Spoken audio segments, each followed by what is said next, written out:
네, 강의 다시 이어가겠습니다.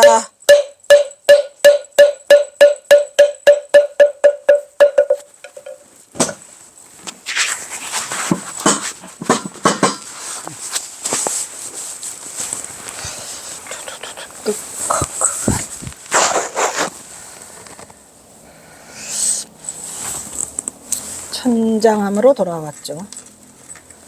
천장암으로 돌아온다. 그런 다음에 천장암으로 돌아오신 이유는 이제 마무리하려고. 예. 근데 이제 마무리하려는데 이제 거기 천장암에 누가 기다리고 있죠? 만공이 기다리고 있죠. 대도를 성취하고 어디서? 백운암에서, 그죠? 경어는 그곳에서 대도를 성취하고 스승 경어의 귀향을 기다리며 묵묵히 천장암 도략을 청소하고 소지하고 지키고 있던 만공을 만나죠. 만공은 1902년에 대도를 성취하죠. 1901년? 1901년 하한 거 마치고 어디서? 통도사 백운암에서, 그죠? 그래서 마곡사에서 만법길 일기하처의 소식을 타파하지 못하고 스승이 준 무자 화두를 들고 다시 정진하던 중 나온의 31세 때인 1901년 나오죠. 31세 경어선사도 31세 때인 삼천장암에서 1901년 경남 양산 백운암에 구름 떠도는 외딴 암자 백운암에서 이르렀다가 필연적으로 그곳에서 장마를 만나죠. 그러니까 이게 그 안거를 막 같이 할 때는 굉장히 깨닫기가 어려워요. 이게 다 혼자 깨치잖아요. 혼자 깨치. 1901년 경남 양산 영축산의 흰구름 떠도는 외딴 암자 백운암에 이르렀다가 필연적으로 그곳에서 장마를 만나 보름 동안 꼼짝을 못한 채 참선만 하던 어느 날 새벽 종소리를 듣는 순간 망선 후 3대 세계가 무너지고 마침내 우주의 본심이 드러나는 깨달음을 얻게 되니 드디어 다음에 오도성어를 팠더라. 혼자 있을 때 깨치는 거예요. 여러 명 있을 때는 못 깨쳐요. 절대로. 안거하는 동안에는 못 깨치죠.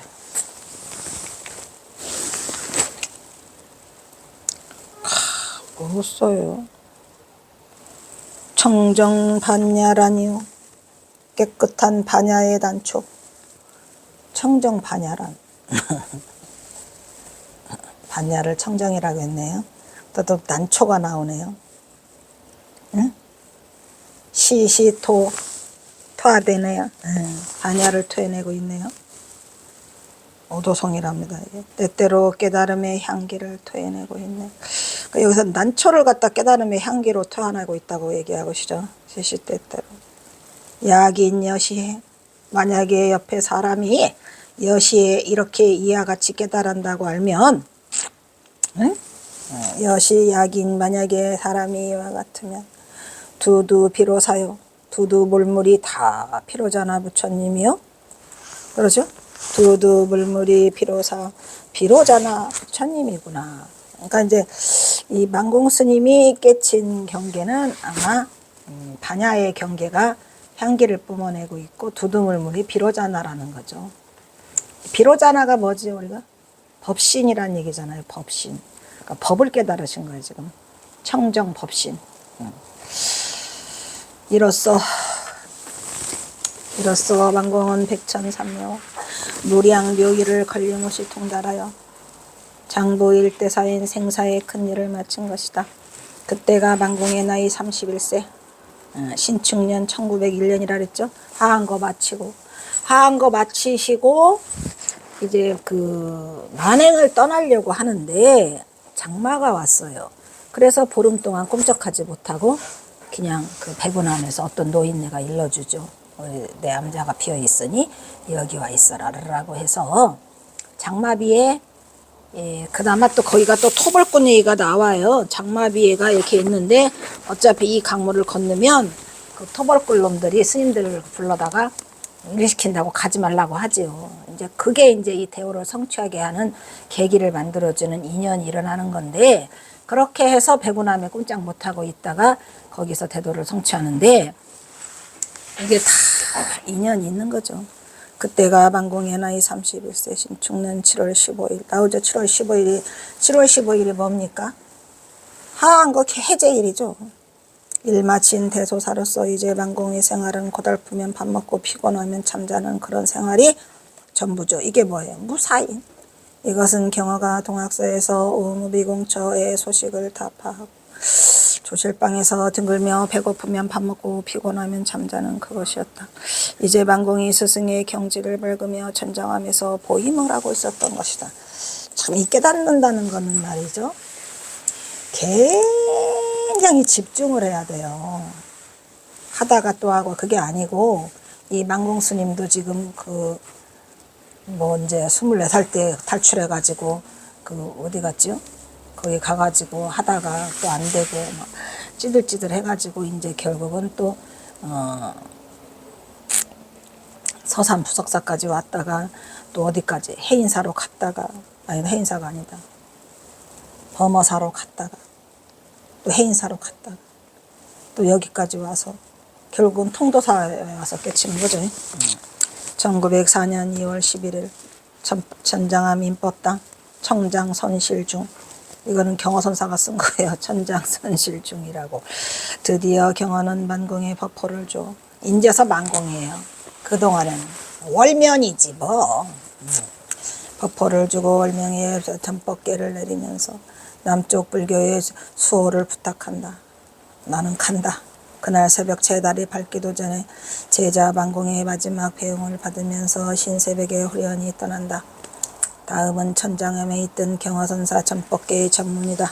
누구한테 준? 만공에게 준.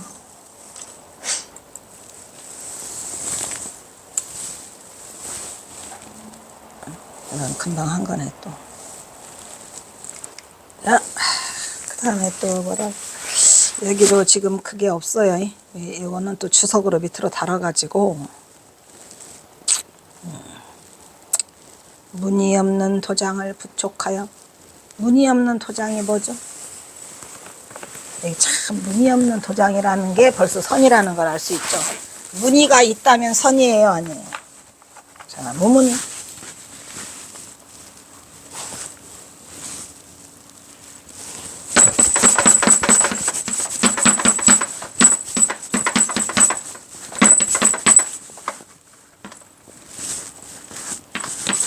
아이씨, 또 무늬. 도장 인자를 또 나 헷갈려. 하기 싫은 게 나오죠. 여기서는 안 나와? 귀찮네. 안 나온다.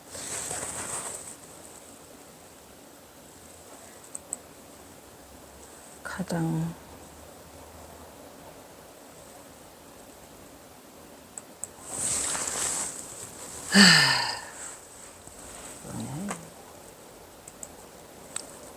이렇게 쓰면 문자를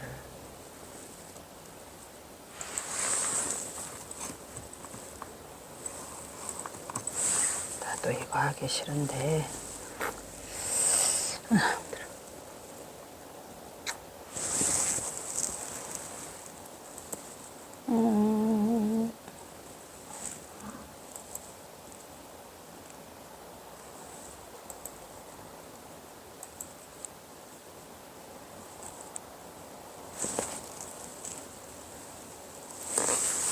됐네.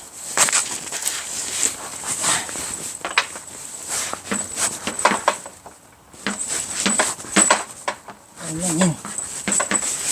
그러니까 이게 무늬 없는 도장. 그럼 여기서 잘라야죠. 또 어떻게 잘라? 이렇게.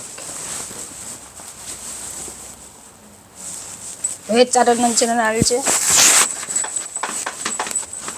몸은 글자가 파지지 않은 인, 끝, 경, 서, 끝. 이게 무슨 소리인지 빨리빨리 알아들을 수 있으시죠? 무문, 뭐가 잘못됐죠? 무문이 잘못됐지. 그런데 무문이라고 하는 순간에 우리는 뭘 가져야 돼요? 문이 없는이라고 하는 순간에 뭘 가져야 돼? 문이 있는을 가져야죠.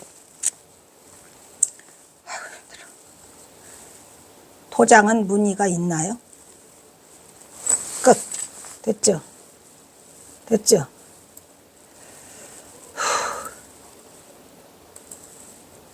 그래서 무문인을 뭐래? 무늬 없는 도장을 부축하여 부촉해 준다 이런 말이죠. 그러니까 인가라고 하는 게 무문인이에요. 인가가 무문이네요. 문이 없는 도장을 준 거예요. 문이 없는이라 무문이 나오는 순간에 그 뒤에 뭐가 나야 돼? 인이 나와야죠. 인이 안 나오면 틀린 거예요. 왜? 도장은 무늬가 있잖아요. 도장은 무늬가 있잖아요. 문이 없는 그러면 문이 있는 이렇게 해야 이게 중도야? 이게 중도야? 그렇죠. 철저하게 타파한 양극단을 벌인 100번도 더 말했으니까 좀 뭐 진도를 빨리 나가도 되겠죠. 그래서 그 무문인이 뭐더라? 이게 인가요. 수산월면 무늬 없는 도장을 부촉하여 수산월면이라 하노라. 이 수산은 뭐냐면은 그 수산선자의 가풍이라고 경허선사가 말해요. 이 한문이 있었으면 좋겠다. 수산선자. 수산월면이라 하노라.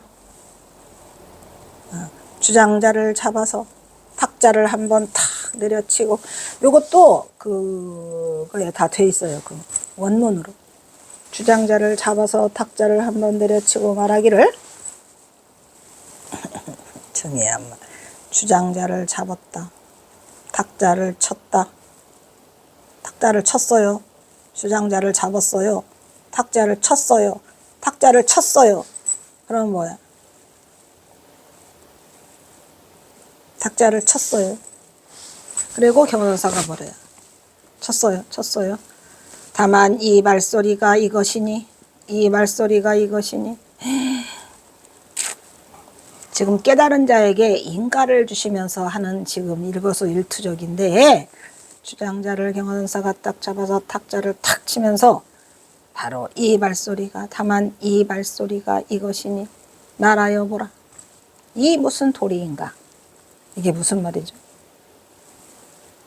말소리. 내가 너한테 해주는 말소리를 뭘로 대신하는 거예요? 주장자를 탁 치면서 이게 말소리다. 근데 말해봐. 이게 무슨 도리인가? 뭐라고 뭔 말을 듣고 싶어서 이 말을 했을까요? 이거 지금 인가하는 내용이에요. 인가. 우리가 인가하는데 경허선사가 말소리 대신에 주장자를 쳤어요. 그리고 이 말소리가 내가 너한테 인가를 해주는 말이다. 근데 말해봐. 이게 무슨 도리인가?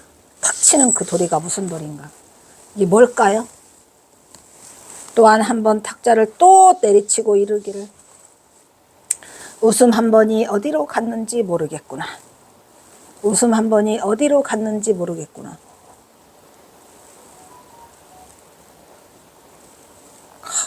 웃음이 어디로 갔냐는 거죠. 웃음.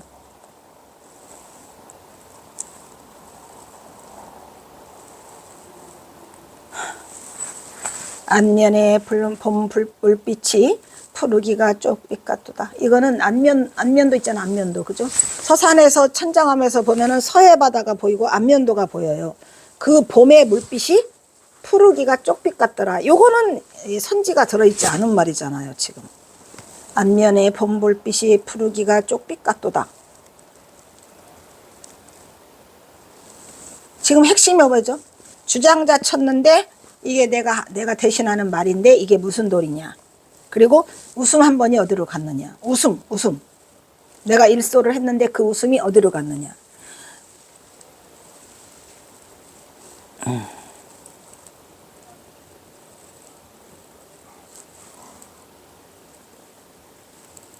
안면에 봄물빛이 푸르기가 쪽빛 같도다. 주장자를 던져버리고는 소리를 지르다.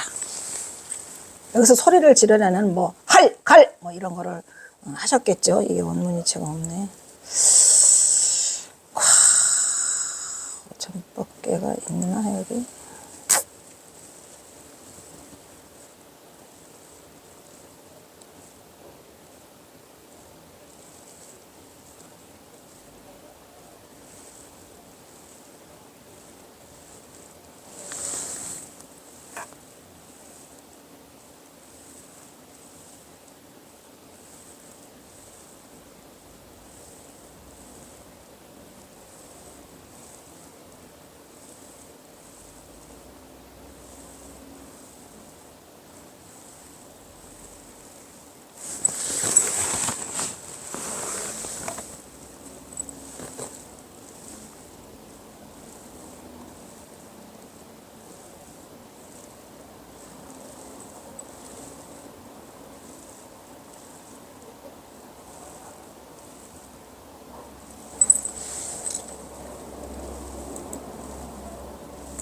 그거 하나 써줬으면 좋을 뻔했는데 안 썼네.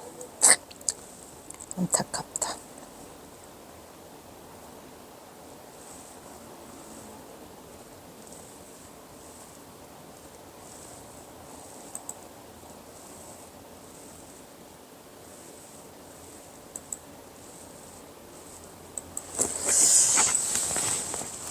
그래도 나오긴 나오니까. 무문인을 표척하여. 저 문자를 사실은 저렇게 쓰기도 하고, 이 문자는 문의문자를 써야 되거든요. 문의는 실사변에. 근데 저렇게도 쓰긴 쓰더라고요, 무문인. 그러니까 여기서는 이제 이 문의는 이 문의문자를 쓰는데, 그냥 이 문자를 써버리면 글자 없는 이렇게 되는 거예요. 어떻게 맞는지는 모르겠는데, 그 두 개를 같이 번갈아 쓰긴 쓰더라고요. 근데 경어선사는 이걸 쓴 것 같기도 하네.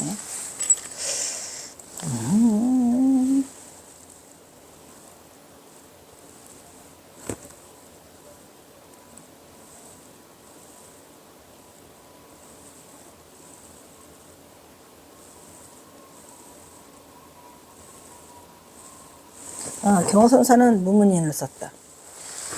경어선사는 이걸 썼어요. 경어선사는 그걸 썼으니까 이걸 빼야 돼. 이건 문의문자거든요. 실사변에 있는 건.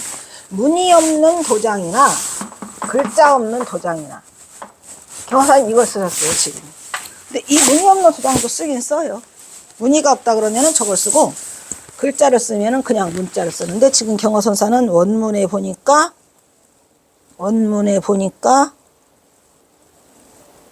무문의를 쓴 거예요. 얘를 그냥 썼어요. 그러니까 글자 없는 도장을 너에게 준다, 이런 얘기죠. 힘들다. 무문인을 부촉하여. 이 수산얼면은 수산선자라고 해요. 이게 숫자가 뭐냐면은, 이 숫자가 늙은이 숫자거든요. 그러니까 경어선사가 자기 자신을 수산가풍이라고 그래요. 수산가풍. 그래서 수산가풍의 월면이라고 했고, 이름을 준 뒤 경어는 주장자를 잡아서 닭자를 한번 내려치고 말하기를, 다만 이 말소리가 이것이니. 말소리 대신 탁자를 쳤잖아요. 말해봐라, 이건 무슨 도리인가. 왜 이렇게 말했을까요? 이거를 옛날에 강의할 때는 해줬던 것 같은데, 여기서는 차마 말 못하겠네, 이제는. 기분이 그때랑 많이 다르네요. 그건 해주면 안 돼요. 무슨 도리인가? 또 한 번 탁자를 내려치고 이르기를, 웃음 한 번이 어디로 갔는지 모르겠구나. 안면의 몸 불빛이 푸르기가 쪽빛 같도다. 여기서 안면은 안면도를 가리키는 것으로, 경어가 만군과 종종 자선했던 천장암 제비바위에서 보면 서해바다가 한눈에 보여서 그게 안면도가 보여요. 여기에 웃음 한 번이 어디로 갔는지 모르겠구나 라고 여기를 줬는데, 앞면에 본 불빛이 푸르기가 쪽빛 같도다, 이 말이 여기에 대한 힌트일까요, 아닐까요? 이 말에 웃음 한 번, 웃음소리, 웃음이잖아. 웃음은 소리잖아요. 걔가 어디로 갔느냐. 굉장히 중요한 말을 하는데, 웃음소리예요. 웃음은 소리요. 근데 어디로 갔는지 몰라. 웃음이 어디로 갔을까요? 근데 그 답을 앞면에 본 불빛이 푸르기가 쪽빛 같도다라는 말을 하시는데, 이게 힌트일까요? 그냥 하시는 말일까요? 힌트일까요? 그냥 하시는 말일까요?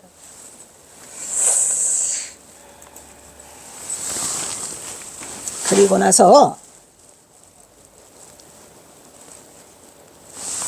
거기에 원문이 좀 나오네. 다행이네. 그리고 경어는 여기서도 차도가 뭐야? 모르겠구나예요. 차도가 뭐라고요? 모르겠구나. 신마 도리를. 신마 도리. 이 도리가 무엇인지 모르겠구나. 차도, 신마 도리. 신마 무엇인지, 이 도리가 무엇인지 모르겠구나.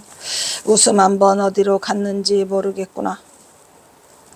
앞면에 본 불빛이 푸르기가 쪽빛 같도다.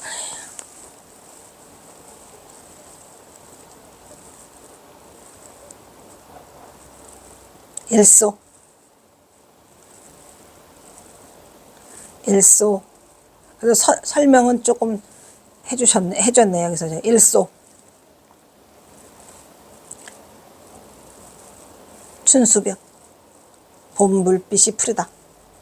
일소. 춘수벽. 일소. 춘수벽. 일소. 춘수벽. 일소는 웃음소리. 춘수벽은 눈으로 보는 거. 의 분리법으로. 분리법 틀렸다 이리 와봐. 불이법이죠, 불이법. 여기. 불이법에 이것도 옛날에 했어요. 불이법. 뭐와 일소와 춘수벽이 불이법이다 말이에요. 불이에요, 아니에요? 법으로 경화선의 유체인 중도불이의 경지를 서해 바다에 뭐를 끌어들이면서 안면도를 끌어와가지고 쪽빛을 끌어왔죠. 중도 실상의 경계를 바로 들어보고 있다는 것을 눈 밝은 납자라면 바로 보는 안목이 필요하죠. 더 이상 설명은 안 하겠습니다. 이게 그 전법계예요. 전법계. 응?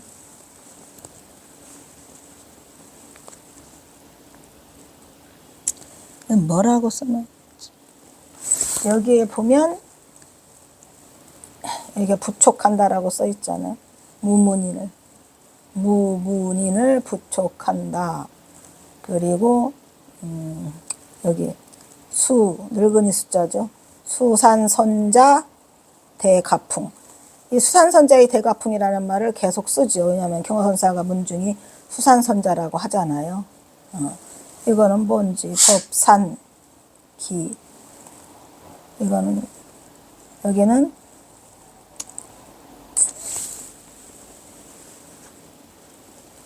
2월 11일이니까 얘가 지금 2월 11일이 이게 무슨 년? 갑진년이야? 1904년 1905년이 갑 을미년. 갑오년인가 보다. 갑오을미니까. 이게 갑오자예요. 갑오년 2월 11일 천장선실. 선자 쓰신 거 봐. 음아이가 천장선실 중 경허 이렇게 쓰신 거거든요. 지금 맞나? 맞아요. 1904년이 갑오년, 1905년이 을미년, 을미사변이 일어났잖아요.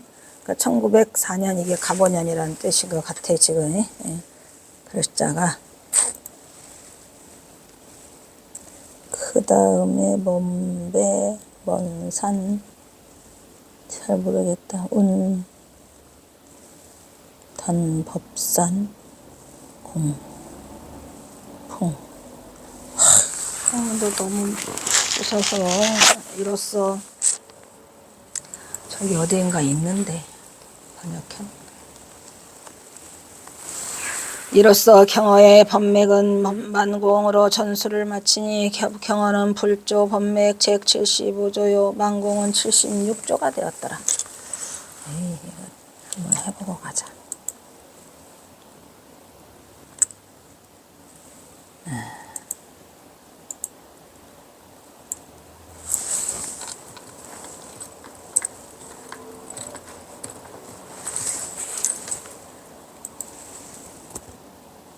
답답하네.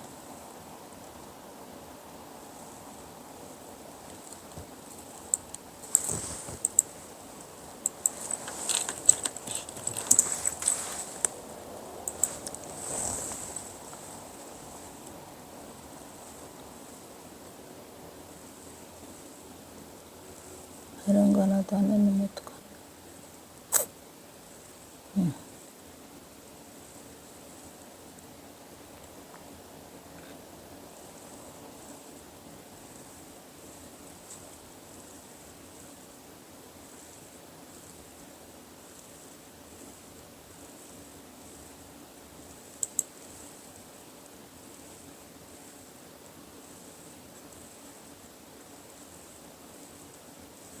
한문이 없으니까 불편하네.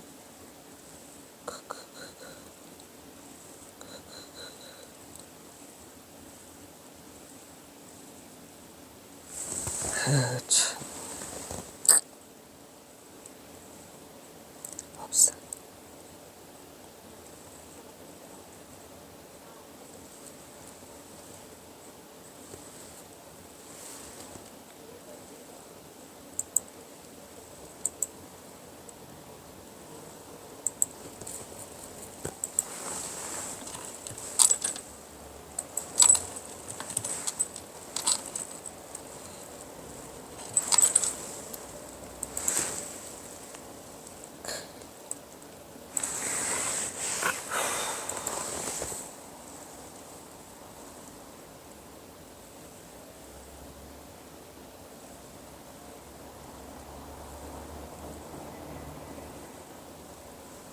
뭐 하고 싶은데 안 나오네.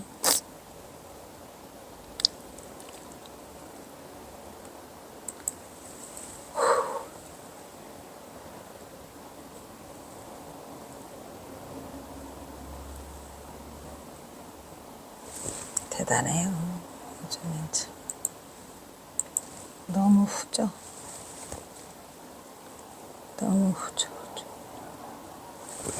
없어. 그냥 가야지. 없어.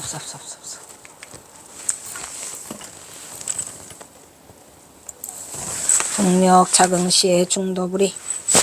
네, 경서사 북녘시를 이제 보는가 보죠. 선시는 선과 시가 합일된 용어로서 여기에는 선의 시적 표현, 시의 선적 표현 등 의미가 내포되어 있죠. 이 모든 것을 아우르는 것이 곧 선시라고 할 수 있고, 그 대신 선시 속에는 반드시 선지가 들어있어야 한다는 얘기죠.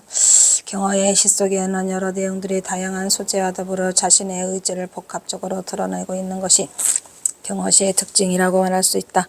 특히 이번에 감상해 볼 북녘시로 선승 송경어의 자긍심에 관한 일 고찰은 경어 자신의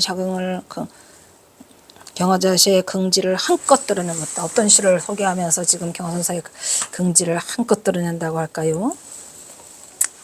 나도 모르겠네. 또한 자신의 역량을 드러내는 과정에서 자신이 도달한 도의 경지를 여과 없이 드러내고 있는 자긍시로서 깨달은 선승으로서 당당한 자부심이 더욱더 돋보이는 북녘시라고 말할 수 있을 것이다. 따라서 경어의 자긍시는 남쪽에서의 경어의 신봉과 행리는 한국 선불교의 대종장으로서 선지를 거양하고 선의 중흥을 위해 선언을 개설하는 대선승으로서 역할을 다한 선승의 모습을 보이고 있다면, 이후 북녘의 삼수갑산에서의 경어는 대종장이 아니고 뭐예요? 박난주로서 유관속복을 하고 서당 훈몽의 모습을 보이고 있다는 점에서 어떠한 선지를 드러내 보일 수 있을까요? 굉장히 어렵겠죠. 따라서 이 글에서는 경어의 선시를 통한 자긍심을 부득이 남과 북의 시로 분류하여 살펴보기로 했다.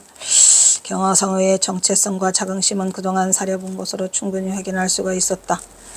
경어가 남쪽에서 한국 선불교 중흥조로서 5년여의 짧은 기간에 무려 182개의 크고 작은 선언을 개설하면서 수많은 일을 한꺼번에 몰아붙인 것도 자신의 북행을 이미 감지하고 계획하고 있었던 것으로 보이는데, 왜 북행을 갔을까라는 것을 우리는 알아내지 못했죠. 경어의 북행은 그것이 입전수수이든 이리중행이든 모든 것을 상체의 수순으로 할 수 없어서 우리가 이제 상체라고 한 거는, 상체라고 하는 말은 먹혀 들어가는 거니까, 그죠? 경어는 반드시 북녘의 삶을 살아야 하는 숙명 같은 운명의 방체를 갚아야 했다. 여기는 환체지, 환체. 상체는 갚을 상, 환자는 돌아올 환. 경어는 북행 이후 유관속복을 하고 자신의 이전마저 박난주로 둔갑시키며 철저한 이리중행에 합류하여, 이리는 다른 종류, 그러니까 깨닫지 못한 그 중생들과 합류하여 세간에서 서당 훈모의 모습으로 살아가지만, 경어는 한시도 승려의 선승의 본분을 잊었나요? 잊은 적이 없죠. 왜냐? 선방이라고 그래. 거기를 그냥 그 서당방을 또 선방이라고도 하고, 승복도 몰래 꺼내도 보고, 또 사찰도 다니고, 하지만 마지막까지 한국 불교 중흥제의 모습을 지키며 1912년 4월 25일 임종계를 남기고 천하까지 하시죠. 임종계까지도 남기시고, 이것이 경어의 정체성이다. 이러한 그의 모습은 그의 시 속에서 경어에 관한 자긍심을 드러냅니다. 자신이 깨달은 불법의 이치를 자신의 시에서 선지로서도 겨내고 있다. 경어의 선시 속에서 우리는 경어의 강한 자긍심으로 절제된 대선지식의 대단한 자부심과 긍지를 그의 선리시 속에서 충분히 읽어낼 수 있었더라. 이런 얘기죠. 어떤 시 소개하고 있나요? 아직도 소개를 안 하고 있네요. 경어는 남쪽보다는 북쪽의 삶에서 더 많은 작품을 남기고 있죠. 남쪽에서는 120수, 북쪽에서는 140수. 대단해요. 근데 말만 140수지 그 2배가 넘는 게 거기가 거기는 7원 율시가 나오기 때문에 2배죠. 2배. 양으로 말하면 2배 엄청난 음식이에요.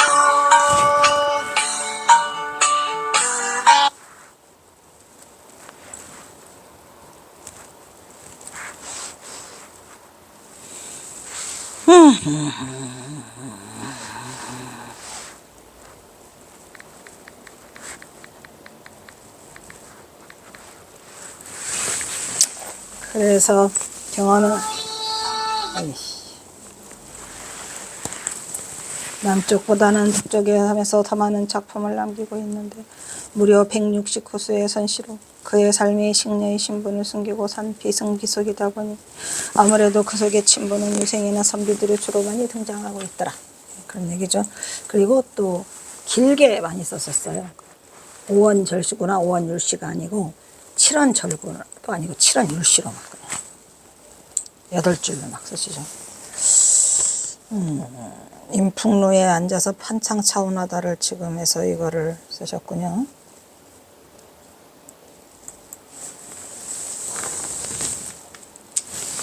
인풍루라는 곳이 있다 그랬죠. 안개읍성에서 가장 큰 정자가 인풍루. 그 다음에 동문루, 서문루, 남문루, 북문루 누각이 다 있고 그 다음에 금천관이 있고 그 다음에 육삼정이 있고 인풍루가 있고 그렇죠. 인풍루가 제일 큰데 좌인풍루, 차운, 차판상운. 차판상운은 뭐다? 차운하다 빌려온다 이런 말이죠. 거기 인풍루 안에 있는 그 판에 현판에 있는 글을 빌려다가 운을 해서 시를 썼다 이런 얘기죠. 인풍루에 앉아 벽에 걸린 판상을 차운하다. 인풍루는 어디인가? 풍광이 좋기로 이름난 명소고 때는 바야흐로 가을이랍니다. 난간에 기대어 휘바람을 분답니다. 마음이 울적해지는 것을 스스로 달래고 있죠. 경화선사 휘바람 잘 불어요?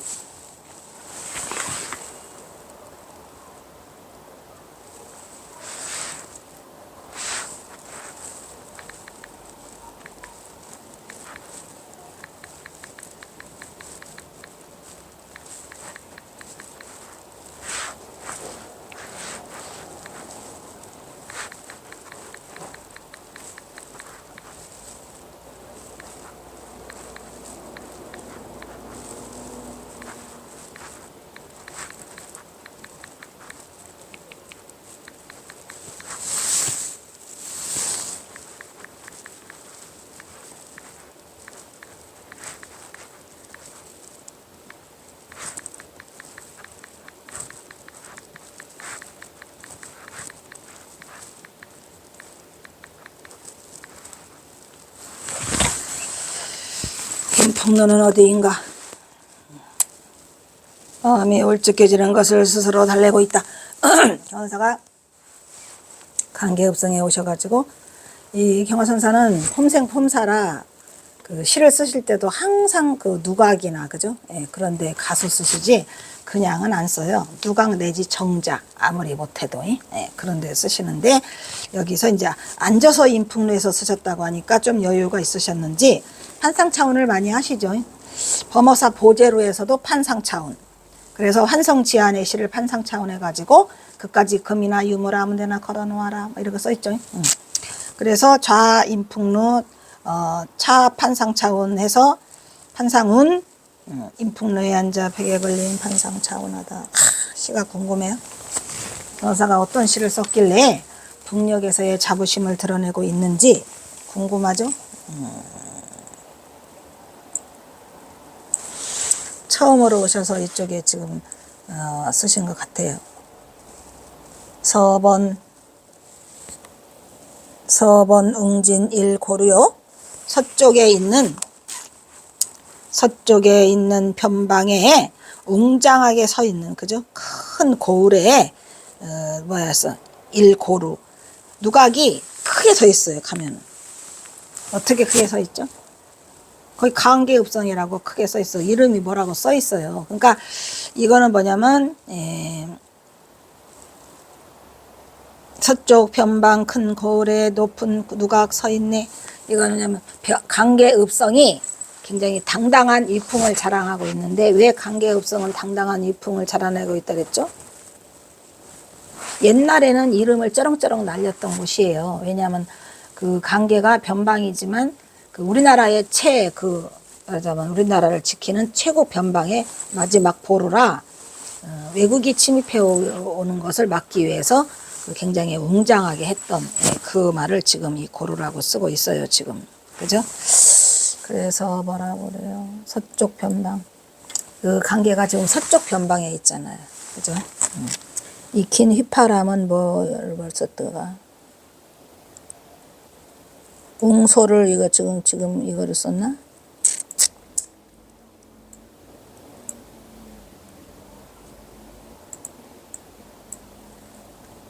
웅진인데 여기는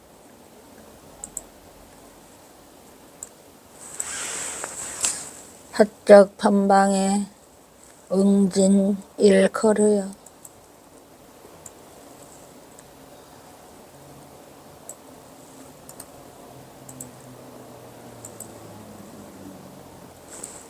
줄이 잘 안 맞는 것 같네. 폴트.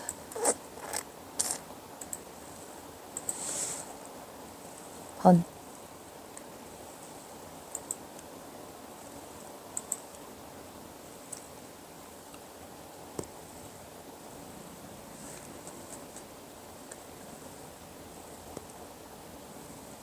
그 진짜를 거기다 왜 썼지? 수커둥을 썼고, 웅장하다는 거를 웅장하게 진압하다는 뭐 그런 뜻인 것 같구만. 이 번자는 이제 울타리 번자니까 웅장하게 진압하다. 서쪽의 변방을 말하는 거죠. 울타리니까. 그래서 서쪽의 울타리, 서번, 웅진, 웅장하게 진압하는 일각의 누각이 크게 서 있더라, 이런 얘기죠. 이건 강계읍성이에요. 그냥 그대로. 네. 그리고 여기서 왕사, 유유, 세기, 유유. 왕사는 지나간 일. 유유는 아득하고 아득한. 지나간 아득하고 아득한 일을 생각해 보니 뭐예요? 세기. 몇 번의 세월이 흘러서 여기까지 흘러왔느냐, 이런 얘기죠. 근데 여기서 흘러가고 있다는 얘기는 거기에 동로강이 흘러가요. 동로강이 흘러가서 그 지나간 일들을 유유히, 왕사 지나간 일들을 아득하고 아득한 일을 지나간 일을 보니까 세월은 또 얼마나 많이 흘러서 이 강물이 지금도 흘러가고 있느냐, 이런 얘기를 하고 있는 걸 보면 경화선사가 지금 어디에 와 있더라? 강계읍성 인풍루에 오셔서 지금 이야기하고 있죠. 그죠? 산보. 이 산보는 산보하고, 그러니까 이 산보하고 있다는 얘기는 아까는 또 앉아서 판상차원 한다 그랬잖아요. 여기를 둘러보신 것 같아. 산보, 성진. 이 성진은 뭐예요? 별자리들이죠. 뭐 별 그림자, 산보, 성진, 유영야. 그러니까 그 별자리들의 그림자가 이렇게 비쳐 있어요. 밤에 영야에. 그러니까 그림자가 밤에 비치잖아요. 이 별자리들이 너무 달이 밝고 그러면 그림자가 비치잖아요. 그거를 이게 산보하고 있다란 말이야. 별 그림자를 보면서 밤에 그 산보를 하고 있는데, 어디에서? 인풍로에서. 거기에서 그냥 그 소리를 하면 안 되죠. 또 거기에서 그걸 맞추느라고 또 두견새 소리가 들린다는 얘기죠. 궁음. 이 궁은 뭐예요? 아주 궁벽하게 소리가 들리는데, 뭐가? 울체, 제격, 이 격자, 제격, 절방추요. 그러니까 가을의 소리를 전하고 있더라, 이란 말이에요. 누가? 두견새가. 두견새가 가을의 소리를 전하고 있는데, 아주 궁색하게, 그런 얘기겠죠? 궁색하게 가을의 소리를 전하고 있는데, 한문들이 여기는 좀 어려워서 궁색하게 가을의 소리를 전하고 있는데 여기는 제자는 이게 접동새 제자에다가 또 이 규자는 자규라고 그러죠. 자규. 우리가 자규를 뭐라고 그래요? 접동새를 자규라고도 하잖아요. 한문으로. 그러니까 여기에서 말하는 거는 접동새 두견새 소리를 말하는 거예요. 두견새 소리를 우리가 여기서 제규라고 하고 있어요. 접동새 제, 자규, 규. 그러니까 접동새를 다른 말로는 또 두견새라고도 하잖아요. 두견새. 두견새 소리가 궁벽하게 소리를 이 궁벽하게 소리를 전하고 있더라. 가을 소리를 전하고 있더라. 방추.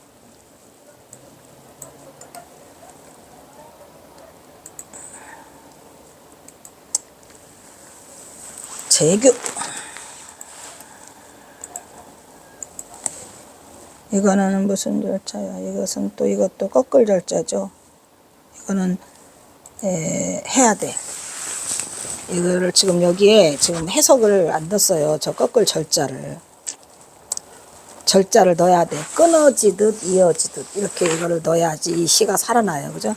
두견새 소리가 궁색하게 아주 궁색하게 저 두견새 소리가 가을의 소리를 전하는데 끊어지듯 이어지듯 그 절자가 그거예요. 끊어지듯 이어지듯. 그러니까 소리가 소쩍소쩍 들렸다가 또 끊어지고 또 들리고 그 소리를 지금 접동새를 두견새라고도 하죠. 소리가 가을을 전하고 있더라. 수은